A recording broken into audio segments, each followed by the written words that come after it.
Iya, thank you bro. Oke. Hadirin tidak mengurangi rasa hormat saya untuk menjaga suasana tenang selama sharing firman berlangsung untuk kepentingan recording yang akan diupload di YouTube channel crashcenterministry.com.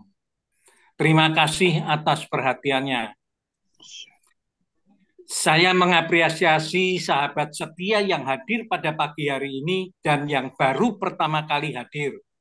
Sekarang kita dalam suatu ruang dan waktu yang terbatas dengan dinamika hidup yang syarat dengan kesibukan dan problematika hidup. Sementara kita tinggalkan dan tanggalkan agar dapat fokus untuk memahami kebenarannya yang bertema dipimpin oleh roh. Apakah roh itu dan siapakah roh itu yang akan dibedah oleh Pendeta Herianto Tarji. Mari kita simak. Silakan Pak Pendeta. Baik, terima kasih Bro Franz dan terima kasih untuk Bapak-bapak semua. Selamat pagi, Salam, apa kabar? Saya berharap semuanya dalam keadaan baik dan kita tidak terasa sudah masuk ke bulan kedua di tahun 2023. Dan tentunya kita berharap semua setiap langkah kita, setiap keputusan kita ambil selalu dipimpin oleh Roh. Nah, tadi Bro Franz bilang oleh Roh, Roh siapa ya? Tentunya Roh Tuhan Yesus Kristus, Roh Tuhan dipimpin oleh Roh karena ini tema yang sudah umum dan saya juga kemarin waktu milih temanya nggak sengaja ternyata banyak sekali hamba Tuhan yang sudah menyampaikan tema seperti ini. Tetapi dari macam-macam segi pandang, sudut kita mau bahas karena firman Tuhan itu begitu luas sehingga masih banyak lubang-lubang untuk kita bidik dari segi mana kita akan membahasnya.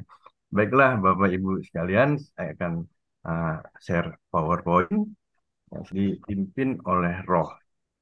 Bapak Ibu sekalian, sebelumnya saya akan menyampaikan kerangka kerangka pikir kita, kerangka diskusi kita bahwa uh, spirit faith yang roh ini yang ada di dalam adalah yang memimpin kita semuanya. Kemudian ada soul, ada emosi, ada logika, ada kehendak, ada pemikiran, imajinasi, ada keinginan, pertimbangan, semuanya ada di jiwa. Nah, kita semua tahu. Lalu buahnya, nah buahnya ini di body, di tubuh. Dia yang bisa merasakan, dia yang bisa mendengar, dia yang bisa uh, uh, melihat, membaui, segala macam. Tetapi roh yang harus menguasai jiwa, bukan sebaliknya. Nah, kalau jiwa yang menguasai roh, wah, sepertinya Tuhan diatur. Maunya sesuai pemikiran kita, maunya sesuai imajinasi kita, bahwa Tuhan itu seperti ini. Dan tentunya akan pengaruh kepada badi kita, kepada tubuh kita. Dan hidup kita akan berantakan. Dan ini tanpa sadar, termasuk saya dulu pernah mengalami seperti ini. Mengimajinasikan Tuhan seperti apa. Nah, dengan kekuatan sendiri. Tetapi setelah mengetahui kebenaran firman Tuhan ini, kita tahu bahwa yang memimpin, yang mengatur pemikiran kita adalah spirit, adalah roh. Sehingga firman Tuhan katakan serupa, sepikir dengan Tuhan, dengan hati Tuhan. Nah, tentunya ini sebagai permulaan, Bapak Ibu semua sudah mengetahui ini. Sorry. Di dalam Yohanes 6 ayat 63 dikatakan, rohlah yang memberi hidup, daging sama sekali tidak berguna. Perkataan-perkataan yang kukatakan kepadamu adalah roh dan hidup. Nah, ini kita sering dengar dari hamba Tuhan CCM, Pak Grisang, bahwa setiap perkataan dalam firman Tuhan itu adalah roh dan hidup. Nah, jiwa. Jiwa di dalam 1 ayat 9 berkata, karena kamu telah mencapai tujuan imanmu, yaitu keselamatan jiwamu. Nah, inilah goal kita, keselamatan jiwamu. Kalau cara pikir, cara berdiskusi, semua logika kita. masuk sesuai dengan roh, kita akan selamat. Kemudian dikatakan, ya, Yakobus 1 ayat 21 dikatakan, sebab itu buanglah segala sesuatu yang kotor dan kejahatan yang begitu banyak itu, dan terimalah dengan lemah lembut firman yang tertanam di dalam hatimu yang berkuasa menyelamatkan jiwamu. Jadi sekali lagi roh firman itu yang menyelamatkan jiwamu. Kemudian dampaknya ke tubuh, ke badi, disebutkan bahwa dalam Lukas 12 ayat 23 berkata, sebab hidup itu lebih penting daripada makanan dan tubuh itu lebih penting daripada pakaian. Jadi Bapak Ibu, pekerjaan bukan nggak penting, tetapi tubuh yang lebih penting. Kita ingin mencapai goal target kita, tapi kalau tubuh kesehatan kita abaikan, percuma. Tubuh itu lebih penting karena dia wadah dari soul dan wadah dari spirit. Jadi tiga-tiganya ini sungguh sangat penting. Nah, kembali di sini sebagai gambaran diulang bahwa spirit, faith, roh itu yang memberi hidup.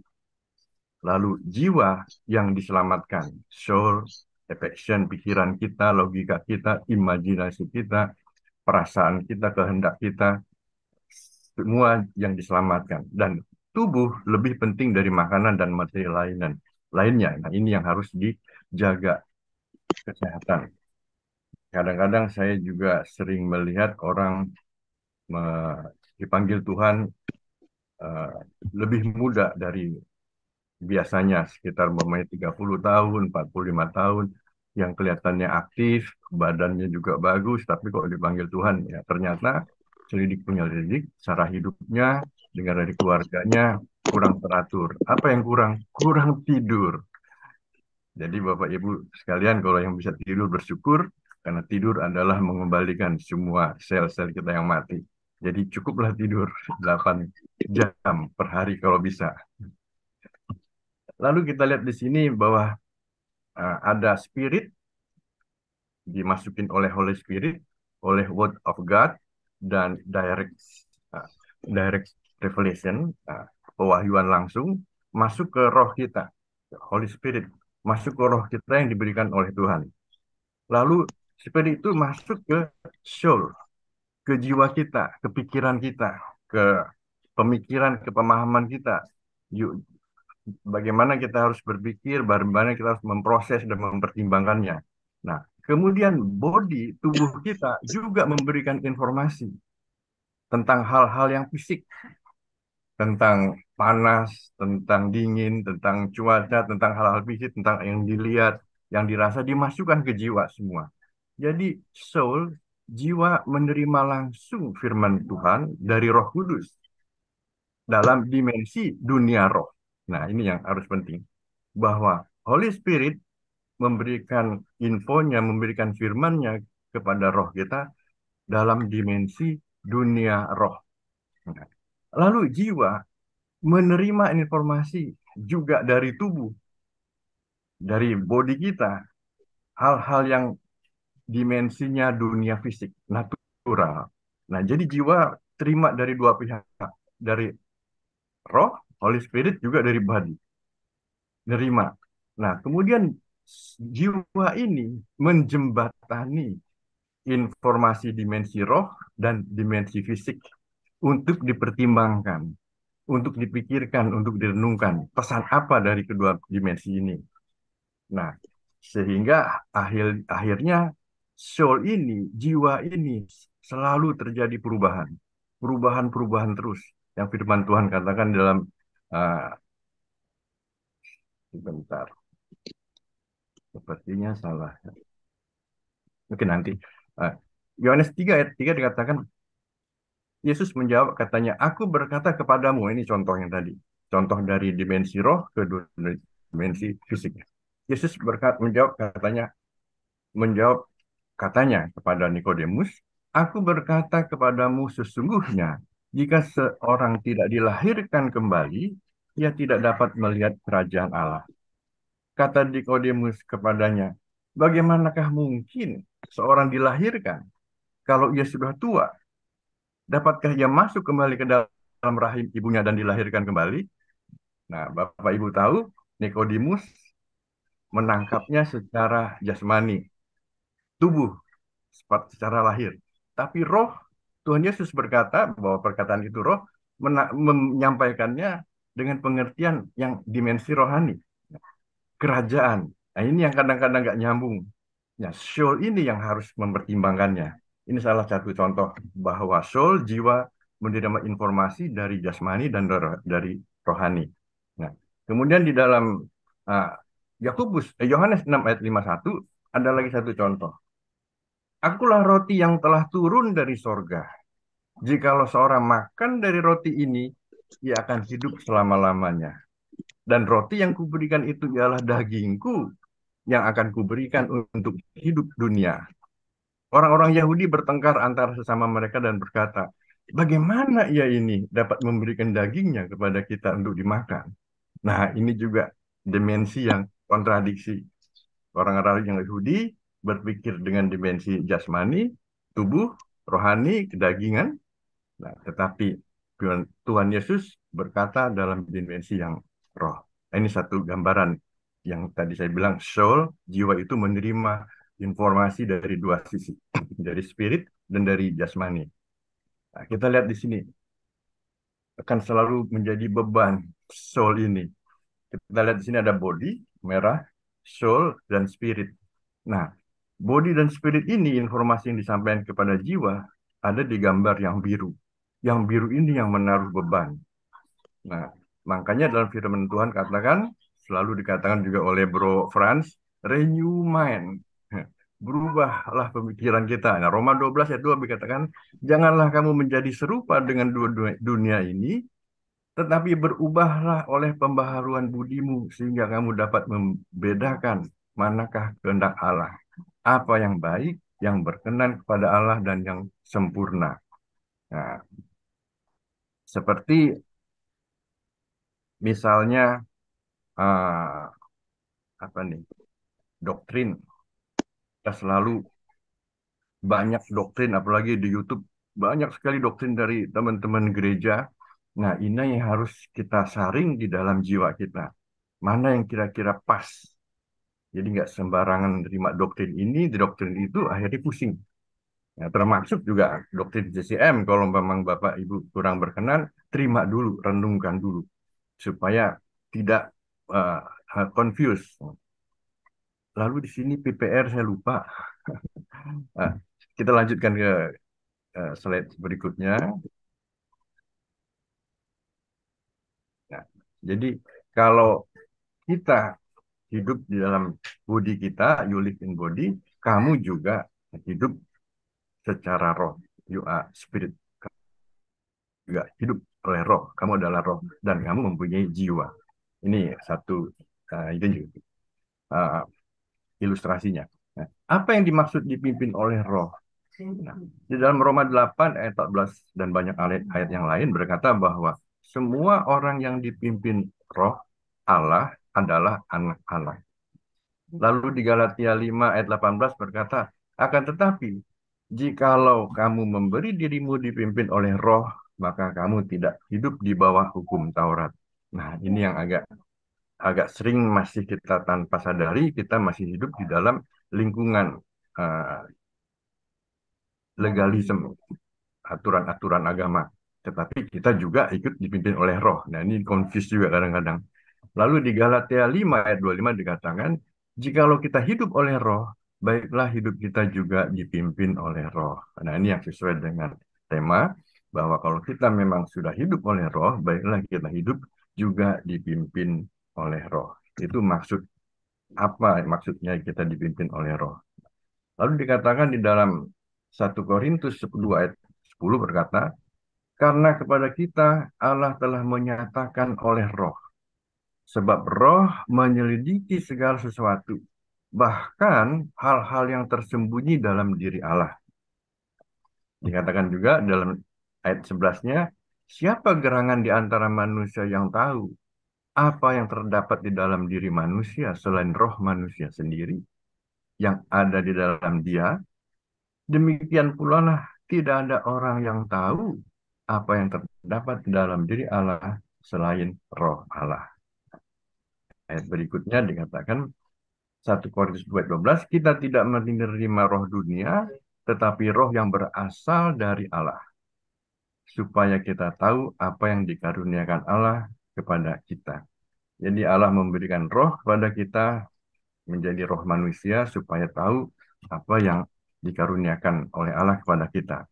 Di dalam Ayub 32 ayat 8 dikatakan, tetapi roh yang di dalam manusia, roh yang di dalam kita semua, Bapak Ibu, dan nafas yang maha kuasa, itulah yang memberi kepadanya pengertian. Jadi roh kita yang diberikan oleh Allah, itu yang memberikan pengertian, yang membukakan apa maksud setiap firman yang disampaikan oleh Tuhan Yesus dalam dimensi rohani. Sehingga kita bisa menangkapnya dan masukkan ke dalam dimensi jasmani tubuh sehingga bisa berbuah dan bisa dirasakan oleh semua orang. Tapi kalau hanya dari dimensi roh masuk ke dimensi soul, dimensi jiwa, tapi tidak diproses, tidak direnungkan, bagaimana kita akan melakukan? Tentunya tidak masuk ke dalam dimensi tubuh dan tidak berbuah. Nah, ini yang dimaksudkan oleh ini memberikan pengertian. Lalu kita masuk ke pertanyaan, bagaimana mengetahui seseorang hidupnya yang dipimpin oleh roh? Nah ini kadang-kadang karena kita nggak kelihatan, roh nggak kelihatan, jiwa juga nggak kelihatan, yang kelihatan fisik tubuhnya. Orang yang dipimpin roh hidupnya berbuah dan merdeka. Saya mundur ke belakang dulu waktu Daud mau masuk ke medan perang, Raja Saul bilang, wah ini kok penampilannya kecil banget, imut-imut, masih muda gini. Gimana mau ngelawan Goliat raksasa? Nah, di situ dikatakan firman Tuhan bahwa manusia melihat rupa, tetapi Allah melihat hati. Nah, ini dalam dunia marketing juga perlu. Yang tahu itu lihat hati. Jadi manusia tetap melihat rupa. Makanya kalau mau bisnis, mau ketemu dengan klien baru, biasanya performance kita, penampilan kita harus bisa. Dan itulah manusia, itulah tubuh. Dan memang itu dibutuhkan oleh tubuh. Tubuh maunya ngelihat yang jasmani. Tapi roh nggak kelihatan. Nah, ini juga termasuk kita bisa tahu ini orang hidupnya rajin ke gereja, baca Alkitabnya berpasal-pasal tiap hari, melayani ke sana kemari, misi ke sana kemari. Nah, itu kita tahu nggak tahu, tapi hidupnya kok, nah hidupnya kok, keluarganya kok, ini kok, nah kita nggak tahu. Atau sebaliknya, nggak kelihatan, tetapi kok dia berbuah. Dekat dengan dia rasanya adem, damai. Baru mau nanya soal sesuatu, dia udah kasih solusi. Nah ini kita nggak bisa ngelihat kalau nggak dengan fisik. Dan kemudian orang yang dipimpin roh hidupnya menjadi orang yang merdeka. Merdeka dalam arti lepas dari aturan-aturan legalisme uh, agamawi dan juga merdeka dari dosa, merdeka dari hal-hal yang duniawi. Nah, kita lanjut ke slide berikutnya. Yang kita lihat di sini. Akibat dari roh, seperti kita tahu di dalam Galatia 5 ayat 22-23, bisa menghasilkan buah. Nah, satu buah bisa menghasilkan 9 rasa. Ada rasa love, kasih, ada rasa joy, ada rasa peace, damai. Nah, ada rasa goodness, kebaikan, ada rasa passion, kesabaran, ada rasa self-control, penguasaan diri, ada rasa faithfulness, gentleness, dan kindness. Nah, saya kira Bapak Ibu sudah ngelotok, sudah hafal ya. Nah, saya hanya akan ingetin kembali, rewind saja. Kemudian di sini dibilang bahwa orang yang dipimpin roh, hidupnya berbuah. Buah roh, the fruit of the spirit. Nah, Galatia 5 ayat 22 disebutkan dalam versi bahasa Indonesia sehari-hari. Sebaliknya, orang-orang dipimpin oleh roh Allah, hasilnya ialah, nah ini yang penting hasilnya, buahnya ialah mereka saling mengasihi. Mereka gembira, joy. Mereka mempunyai ketenangan hati, peace. Mereka sabar dan berbudi. Mereka baik terhadap orang lain mereka setia, faithfulness. Mereka rendah hati dan selalu menguasai diri, self control. Tidak ada hukum agama yang melarang hal-hal seperti itu. Ya. Jadi satu sembilan rasa yang diterima dan dirasakan oleh daging, kesembilan rasa itu mencerminkan. Nah, ini yang poinnya, mencerminkan hubungan dengan Tuhan, dengan sesama, dan dengan diri sendiri. Jadi buah roh ini bukan kita yang menghasilkan, tapi diberikan oleh Tuhan. Buah roh ini buah Tuhan. Buah Tuhan itu yang menghasilkan damai sejahtera segala macam. Tapi kalau kita berusaha, kita akan ikuti firman Tuhan, baca, melayani, supaya dapatkan kedamaian, dapatkan kesabaran, dapatkan kasih. Nah, kadang-kadang kita dapatkan sehari ini. Kadang-kadang besok lupa lagi. Karena itu kekuatan dari kita. Bahwa roh itu, damai itu kita usahakan. Tapi ternyata tidak. Dialah yang bekerja di dalam kita, dalam hati kita, yang menghasilkan. Kita melakukan perkataannya, akhirnya diberikan buah itu. Damai. Jadi walaupun kita keluar kantor, lalu lintas macet, lalu kita mau keluar kota pakai pesawat, karena risikonya besar, masih ada peace. Kita tahu kalau kita naik pesawat cepat, tapi resikonya kalau ada kecelakaan langsung out. Hanya diandalkan oleh satu seorang pilot saja. Kita menyerahkan hidup kita begitu take off. Nah, cuman kita damai, kita peace, kita percaya. Kita bisa lihat pemandangan, bisa doa, bisa ke sana, bisa merancangkan apa, bisa nikmati penerbangan. Ada peace. Tetapi sebenarnya di balik itu banyak sekali resiko. Begitu juga, walaupun kita damai, sukacita, bukan berarti nggak ada masalah, masih banyak masalah. Tetapi buah roh itu, damai sejahtera, sukacita, kasih, diberikan oleh Tuhan. Bukan dari hasil kita menghasilkannya. Kalau kita menghasilkannya ya pasti sia-sia. Kita akan burn up, kita akan kecapean. Karena nggak mungkin kita mendapatkan damai sejahtera dari kekuatan sendiri. Lalu disebutkan di sini ada tiga rasa pertama. Nah, tiga rasa pertama ini, love, joy, dan peace, kasih, sukacita, dan damai sejahtera, adalah akibat dari hubungan yang harmoni dengan Tuhan. Tuhan yang memberikan gift. Tiga rasa pertama. Tiga rasa kedua, passion, kemurahan hati, dan kebaikan, goodness, adalah hubungan yang harmoni dengan sesama. Nah, ini dengan sesama, jadi kita dengan sesama kita sabar, murah hati, baik. Nah, rasa yang ketiga, tiga rasa yang ketiga, setia, lemah lembut, gentleman, dan self control, pengendalian diri adalah hubunganmu dengan diri sendiri. Jadi kita dengan diri sendiri berdamai untuk harus tetap kontrol, setia, dan lemah lembut kepada siapapun, kepada sesama, dan kepada Tuhan. Contohnya, kita membawa satu buah sembilan rasa. Kita mengunjungi orang sakit, kita pergi ke orang sakit, begitu kita datang, kita ngeliat, kita udah memberikan kasih, kasih Tuhan. Orang itu senang, wah, kita siapin waktu, datang, membuktikan kita mengasihi dia. Lalu, dia juga merasakan sukacita. Dianya merasakan sukacita, kita yang datang mengunjungi orang sakit juga sukacita.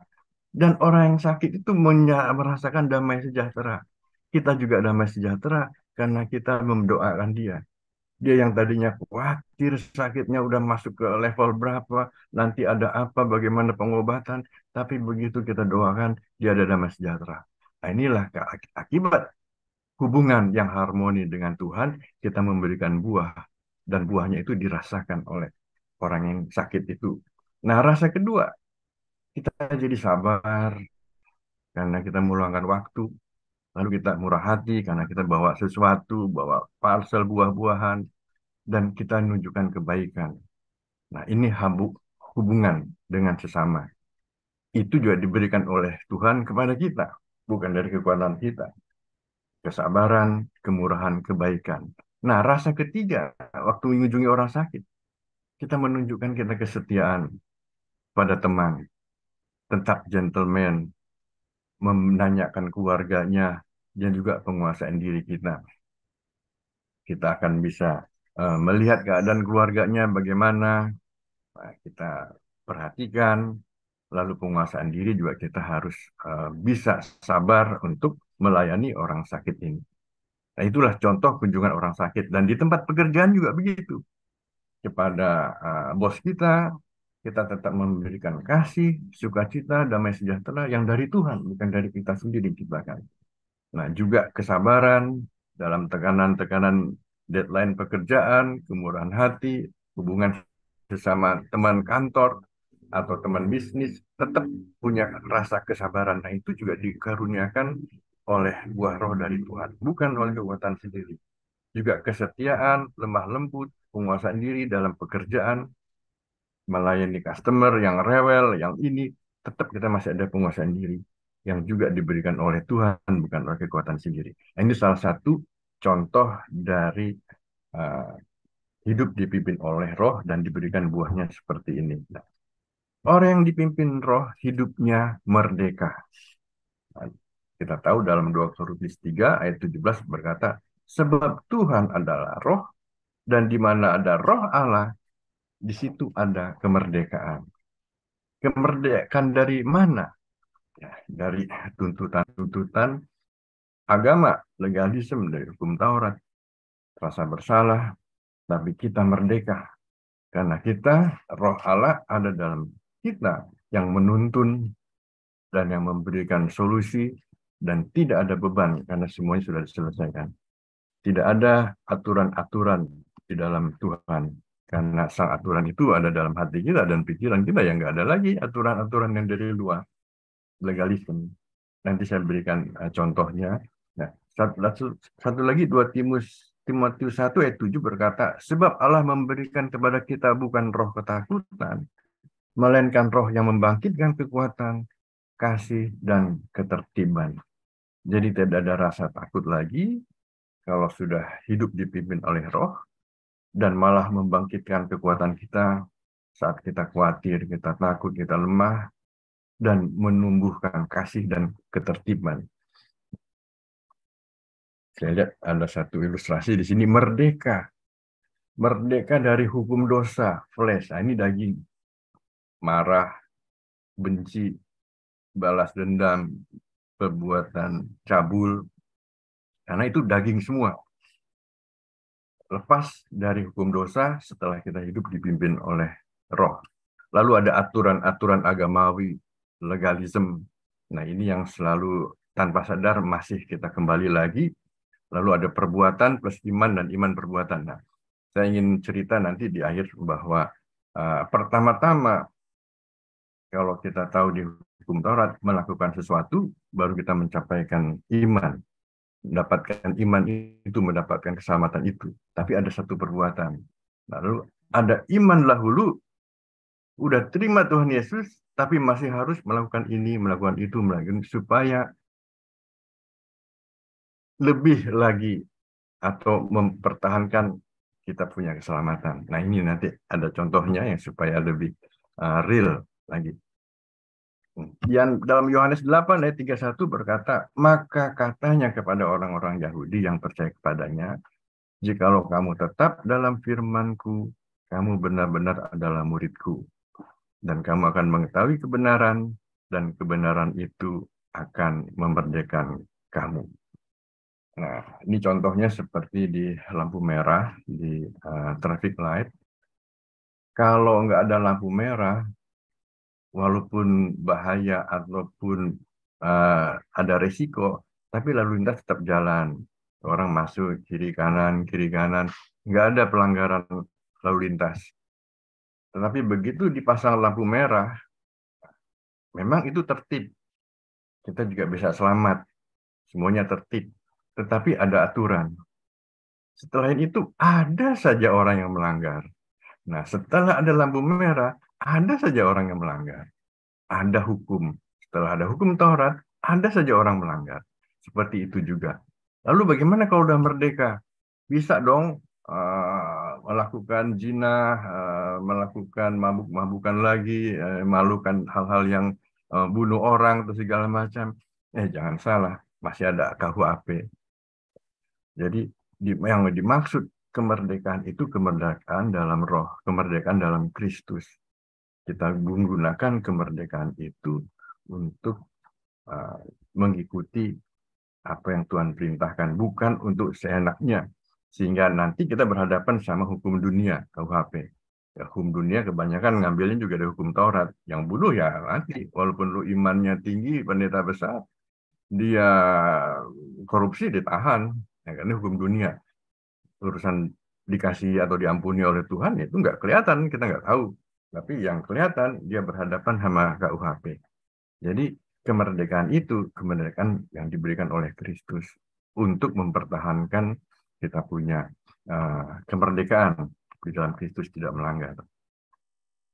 Kemudian bertobat, bebas, merdeka, hidup baru, belajar, komunitas, melayani, legalisme, terperangkap, tidak berbuah, dan merdeka lagi. Nah ini titik-titik saya pernah mengalami hal-hal begini sebagai dari sudah bebas, tetapi masih terperangkap oleh jebakan-jebakan legalisme agama.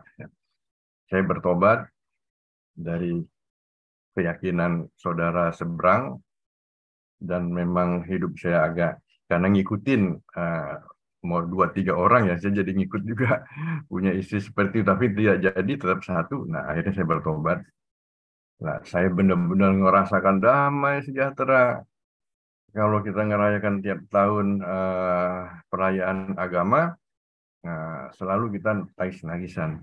Tapi waktu saya bertobat, setiap hari Minggu dengerin pujian penyembahan, air mata saya, wah, deras. Sehingga saya selalu duduk di belakang karena firman, kata-kata lirik dalam lagu itu benar-benar menyentuh. Selama hidup saya belum pernah merasakan seperti ini, seperti anak kecil. Rasanya bebas, merdeka. Waduh, saya pikir kalau jadi orang Kristen kenapa nggak dari dulu waktu saya lahir. Tapi pas umur 41, udah ada dengkot, baru mau terima. Aduh Tuhan, kenapa ya? Tapi ya adalah udah anugerah. Nah, saya masuk ke hidup baru. Rasanya enak, hubungan dengan keluarga enak. Pemulihan dulu suka marah-marah sama anak, sekarang mulai baikan, diajak ke gereja bareng. Lebih dalam lagi, lebih haus lagi saya belajar. Belajar ini, belajar itu sampai 2-3 tahun. Istri saya juga belajar sampai 4 tahun. Yang reguler pagi, saya ambil yang malam. Terus belajar, kita benar-benar 2-3 tahun nggak terasa. Bisnis juga udah nggak kepikir lah mau dijalanin sama teman. Habis ada untung sedikit jalan, nggak untung nggak apa-apa. Pokoknya udah benar-benar hidup lagi on fire. Lalu masuk ke komunitas. Nah, masuk komunitas tambah enak lagi. Di situ baru kayaknya banyak orang baik-baik, jadi menguatkan kita, saling mendukung, saling mendoakan. Langsung lagi disuruh masuk lagi ke step yang berlanjut. Nggak bisa hanya komunitas. Mulai melayani. Oke, mulai melayani. Wah, siang malam. Berapa tahun tuh ya? Dari jam 6 pagi sampai jam 6 sore baru pulang. Sama-sama anak-anak juga. Jadi nggak ada yang ditinggalin. Senang. Waduh, lama-lama mulai. Wah, ini udah sama dengan saya punya keyakinan. Harus pagi ini, subuh bangun, harus ini, harus itu. Waduh, saya punya bisnis juga udah saya tinggalin. Setiap ada customer tanya, Pak, tolong layani. Saya punya order nih gimana? Iya, ntar nanti ada staff saya yang ngurusin. Tapi dalam hati saya, cari dahulu kerajaan Allah. Urusan ini akan ditambahin. Tuhan akan penuhi semua kebutuhan saya. Ternyata secara saya berpikir dalam soul tadi, mencerna firman Tuhan, keliru, legalisme. Akhirnya saya terperangkap. Saya nggak bisa kemari, saya di sana mau tinggalin pelayanan, udah janggung, dikasih posisi ini, dikasih tanggung jawab ini, mau bisnis udah tanggung, waduh benar-benar terperangkap. Akibatnya nggak berbuah dan merdeka.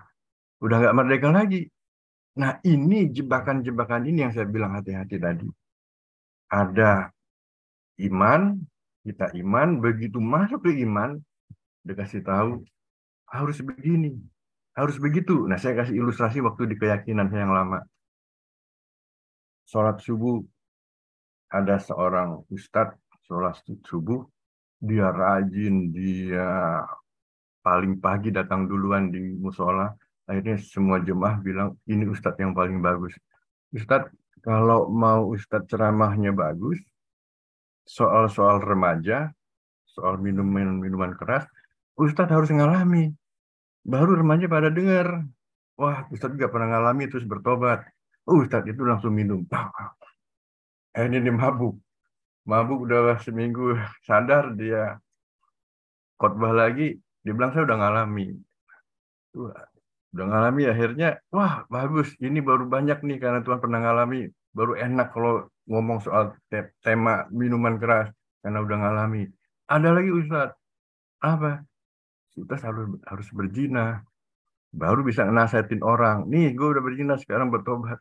Ustadz itu juga langsung mau dia ikutin hal-hal seperti itu memang. Karena apa? Karena motivasinya pengen populer, enggak, udah salah gitu, bukan kebaikan, tapi udah salah. Saya juga belum tahu, tapi ini cerita ya, ini cerita dari Ustadz juga.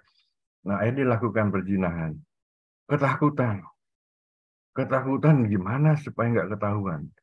Akhirnya kumpul lagi sama jemaatnya, dibilang, Ustadz ngomong-ngomong sama orang yang di penjara, orang-orang jahat. Tapi Ustadz sendiri belum pernah ngerasain ngebunuh orang gimana.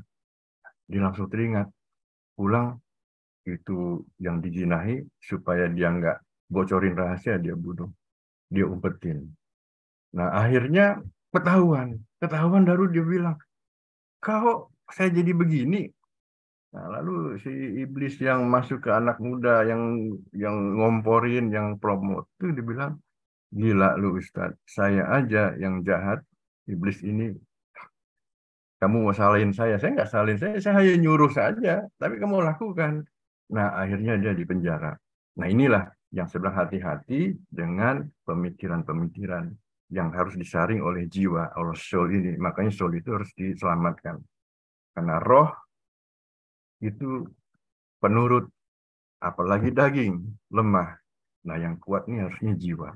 Karena dalam jiwa ini ada peperangan rohani, ada pergumulan, ada macam-macam semuanya di jiwa. Jadi, sehat badannya, sehat jiwanya. Itu yang harus kita semua lakukan. Itu tadi motivasi yang salah, lawan dengan presenter khusus untuk pelayanan yang fokus kepada Tuhan. Dan jangan sampai juga kita punya pikiran itu memanfaatkan dan dimanfaatkan. Nah, saya dulu merasa di gereja yang lama saya dimanfaatkan. Oke, nggak apa-apa, katanya untuk menggali potensi. Tapi lama-lama kayaknya ini dimanfaatkan. Bukan mengajak saya lebih mendekat kepada Kristus, tapi dia memanfaatkan apa yang potensi semua yang teman-teman yang ada. Sehingga motivasi dari gereja itu salah. Bukan Kristus, tapi menggali potensi yang ada untuk membesarkan gereja itu. Nah, sorry. Nah, yang terakhir, karena waktunya sudah sedikit, nah, hiduplah dipimpin oleh Roh. Galatia 5 ayat 16 dalam versi bahasa Indonesia sehari-hari berkata, maksud saya begini, biarlah Roh Allah membimbing kalian, dan janganlah hidup menurut keinginan tabiat manusia. Nah, saya berharap Bapak Ibu semua sudah tahu ayat ini dan sudah mengerti. Mari kita hasilkan buahnya itu yang buah dari Tuhan. Kasih, damai sejahtera, sukacita, dan seterusnya. Sekian firman Tuhan. Tuhan Yesus memberkati. Baik, terima kasih Pendeta Herianto Tarji atas sharing firman